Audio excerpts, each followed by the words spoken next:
అనంతపురం జిల్లా కళ్యాణదుర్గం పట్టణంలో నూతనంగా నిర్మించిన ఏపీ ఎన్జీఓ భవనాన్ని ఎమ్మెల్యే సురేంద్రబాబు ప్రారంభించారు. అనంతరం జ్యోతి ప్రజ్వలన చేశారు. ఈ కార్యక్రమంలో రాష్ట్ర అధ్యక్షుడు విద్యాసాగర్, కార్యదర్శి రమణ, ఉపాధ్యక్షుడు మాధవ్ తదితరులు పాల్గొన్నారు. ఈ సందర్భంగా ఎమ్మెల్యే మాట్లాడుతూ రాష్ట్ర ప్రభుత్వం యంత్రాంగంలో ఉద్యోగుల పాత్ర కీలకమన్నారు.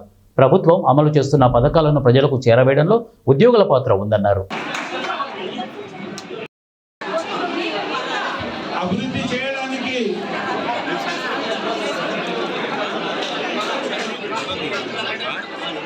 మా సైన్యం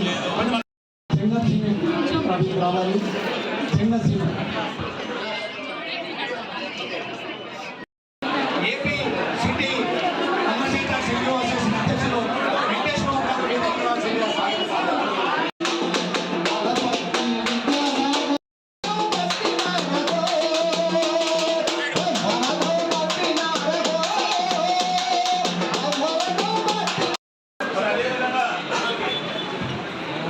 మరి అదేవిధంగా